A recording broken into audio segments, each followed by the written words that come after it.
I have a lot of stuff that I have accumulated about making books, and I've decided I want to use some of it before too long. Hello, I have a lot of scrap paper and book boards, book cloth, book paper, and other things that I use when I make books, but I have too much and I want to use it all before too long. And I also have a novel that I just finished, B6 in size, and I want to use as much book paper as possible today. Wish me luck. So what we're going to do today at this time is trying to make this thicker. This is a bit too thin, and this is the wrong shape and size, but together it might be thick enough. Now what I've done is I have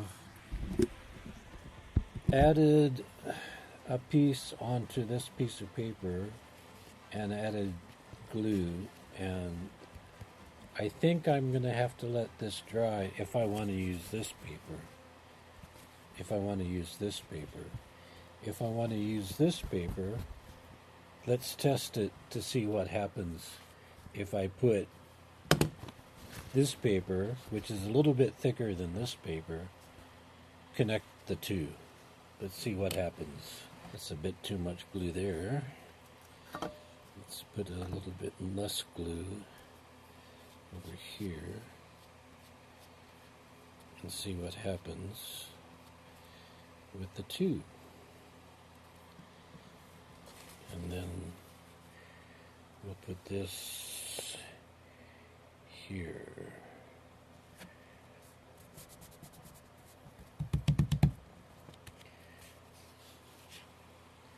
With this one, with this paper, I don't have to wait for it to dry because it's already solid enough. But my other question is going to be, is it thick enough? I was thinking of putting this paper on the back of this paper. This is going to be the front page, and it's not big enough, but then I would put this on the bottom. So let's try. This one is thicker. So what I ended up doing was adding 2 pieces of washi to 1 piece of washi. I used the thicker washi and then the one that looks like a mesh net. I put that on the front cover of the novel cover, and I put a different paper on the back cover. Now, I wasn't sure what exactly was going to happen when I put it all together. When you use glue on washi, it's not clear what's going to happen. I was somewhat fearful that the front cover washi would become transparent and the ones below it would show through. And I'm pretty sure it might have done that if I used that green paper, but I didn't use the green paper. Primarily because when the green paper gets wet, it gets very, very loose, and if you were to touch it while it was wet, you could smear it all over. So I didn't use the green. I used the thicker washi and the mesh washi. And not only did I glue extra washi to the cover washi, I also made it a little bit larger than the cover washi to make sure it gets glued down all around. And when I do that, I have to cut it. If I were to use a cutter, like the yellow one that you can see by my hand, it tears the paper. It tears the washi more than it cuts the washi. You have to be very careful when you cut it using a cutter. Scissors was a little bit easier. For the front cover, I made a layered cover with 3 washi, and for the back cover I used 2 thicker washi. I used the 2 thicker washi because I wanted the back cover to be a little bit stiffer than the front. I happen to have 2 thicker washi, and it worked out quite well. In Japanese binding, usually there's 4 holes in the structure. This one has 5 holes. In a 4-hole structure, it's called Itsutsume Toji. Yotsu is 4, mei is I, Toji is sewing or binding. This is not Yotsume, which is 4. This is Itsutsume. Itsutsume is 5. Itsutsu is 5. Itsutsume Toji has 5 holes. And as you can see, the center hole is centered in the middle of the book cover, and the top and bottom holes are aligned equally to each other. But so the top hole and the bottom hole are even with the are the same. The top hole and the bottom hole are equal distance from the top or bottom edge.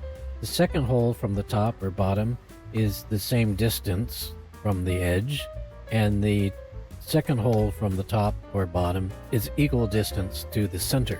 So in this is an experiment for me, and it worked out quite well, I think. One thing I should warn you about Japanese binding is to make the hole large enough for your needle and thread to get through, remembering that sometimes you will go through the same hole 3 times, especially at the top and bottom edges. And the other thing I would warn you about is to make sure you keep the thread tight. If the thread is loose, the book doesn't look very good, and if it gets more complicated with the different style of binding, it will make very ugly book. So you have to keep the thread tight with one hand while you sew the other hand, and you sometimes going through the holes 3 times. And you move the book around. As you can see in the video, I moved the book around a lot, trying to get in the proper hole and come out that's right and keep everything tight and wonderful the way it should be. Now maybe you can see it now, but definitely at the end of this video you'll be able to see the title of the book, and the title is Fuyu no Soko. Fuyu no Soko means the dead of winter in a romantic or literary way. To say the dead of winter in normal spoken Japanese would be Fuyu no Manaka, or Afuyu, or Kento, or Kanchu, but Fuyu no Soko is a more literary term meaning the dead of winter. The Dead of Winter is the name of the novel I wrote, and as you can see, it's not very long. It's 60 pages, and it's about an author who dies and comes to Kanazawa to learn about life. And one reason that I made the book Itsutsume Toji, 5-hole binding, is because it takes place in Kanazawa, and Kanazawa is famous for Japanese arts. Not specifically binding, but definitely paper making. There's a lot of washi producers here in Kanazawa and south of here in Fukui.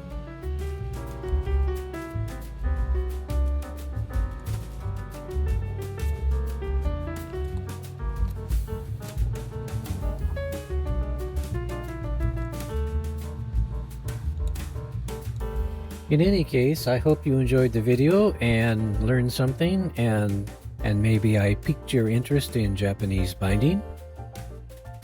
Thanks for dropping by. Don't forget to subscribe, and take care. Hope to see you again soon.